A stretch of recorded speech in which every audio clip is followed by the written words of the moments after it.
সপ্তম শ্রেণী ইতিহাসের আজ আমরা পাল বংশের কথা পড়ব। পাল রাজাদের কথা পড়ব। পাল রাজারা কখন এসেছিল? আমাদের আগের মনে আছে যে মাৎসা নয় হয়েছিল, শশাঙ্ক মারা গেছে, শশাঙ্ক কোনো স্থায়ী রাজপথ সৃষ্টি করে দিতে পারেনি, দেশের মধ্যে 100 বছর অরাজকতা চলেছে। আমরা এখানে দেখতে পাবো এই 100 বছর অরাজকতাটাকে দমন করার জন্য কিছু প্রভাবশালী লোকেরা তখন বাংলার এই গোপালকে নিয়ে এসেছিল, যে পাল বংশের রাজত্ব শুরু হয়েছিল। তাহলে পাল বংশ রাজত্ব শুরু হয়েছিল মোটামুটি এই আনুমানিক 750 থেকে 774 খ্রিস্টাব্দের মধ্যে, অষ্টম শতকের মধ্যভাগে। এখন এই পালরা ছিল কোথায়? প্রভাবশালী লোকেরা তো নিয়ে এলো, পালরা ছিল কিন্তু আদি নিবাস ছিল বরেন্দ্র অঞ্চলে। আমরা সেই বরেন্দ্র অঞ্চল দেখেছি, বঙ্গ, বরেন্দ্র, রাঢ়, সে অঞ্চলগুলো আমরা পড়েছিলাম প্রথম দিকে। সেই বরেন্দ্র অঞ্চল ওরা ছিল। পালরা নিজেদের এলাকা নিজেদের শাসনের আয়ত্তে এনেছিলেন বাংলা। গোপালের পর কে হয়েছিল? ধর্মপাল। গোপাল মরে যাওয়ার পর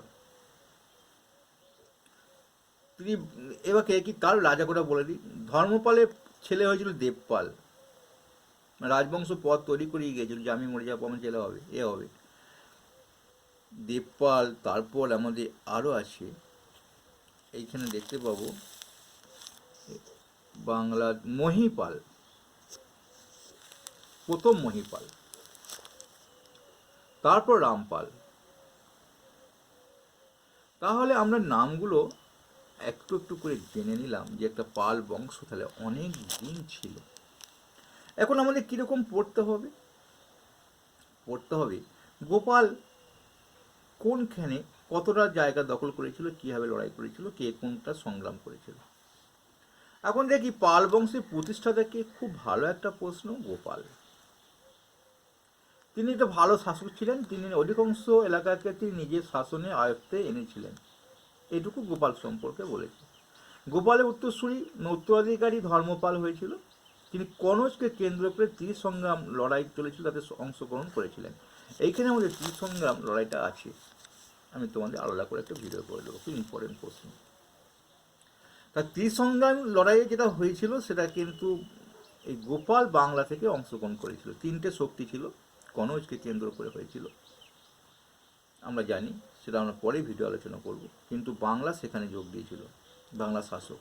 তাহলে কে দিয়েছিল? সেটা দিয়েছিল ধর্মপাল।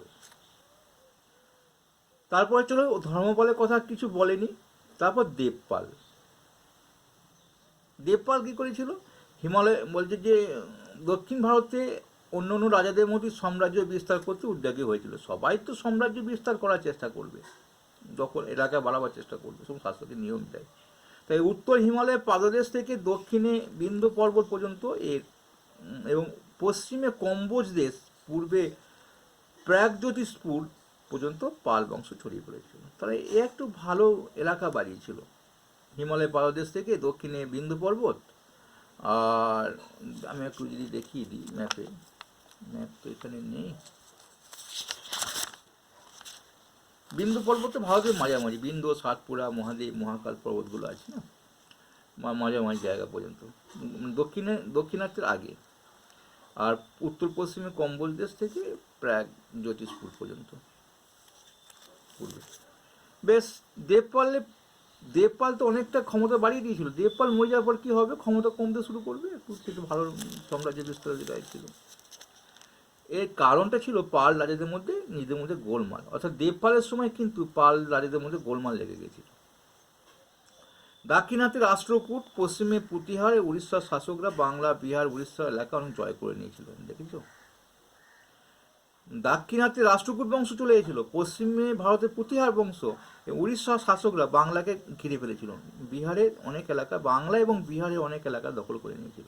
বাংলার পথে তো বিহার, নিজেদের মধ্যে ঝামেলা লেগেছে, তখন এরা আক্রমণ করেছে। রাষ্ট্রকূট বংশ আক্রমণ করেছে, প্রতিহার শাসকরা আক্রমণ করেছে, উড়িষ্যার শাসকরা আক্রমণ করেছে।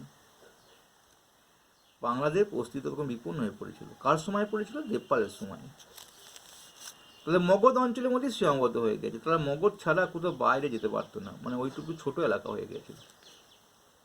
আবার প্রথম মহিপালের সময় কিন্তু আবার পাল শাসনের গৌরব ফিরে পেয়েছিল। তাহলে প্রথম মহিপাল যখন আবার বসলো, খুব মানে ইনি খুব হিস্ট্রি লোক ছিলেন আর কি, মানে যুদ্ধ সাম্রাজ্য বাড়ানো। দেবপালের সময়টা খারাপ হয়েছিল, এটুকু আমরা বুঝতে পারছি। ধর্মপালের সময়টা বেড়েছিল, এলাকা বেড়েছিল। তোমরা শুনে শুনে পাল বংশ ইতিহাসটা মুখস্থ করে ফেলবে। বেশ, চলো। তারপর রামপাল রাজা হলো একাদশ শতকে, 11 শতকে। 1072 মানে কিন্তু সেই 11 সাল চলছে আর কি।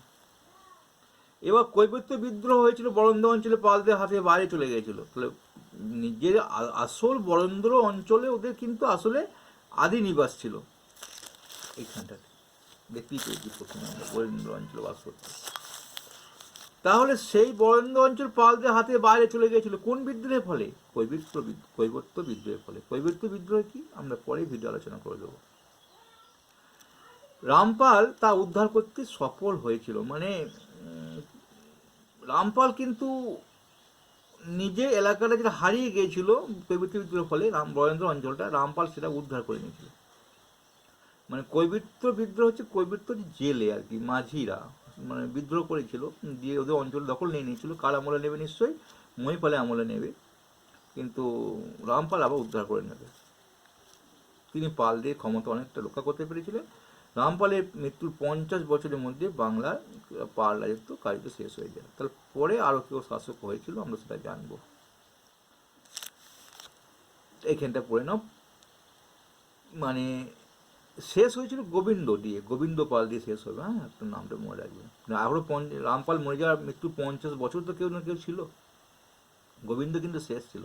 বেশ, পাল আমলের শাসন ব্যবস্থা সামন্ত নেতাদের উপস্থিত রক্ষা করে গেছিল।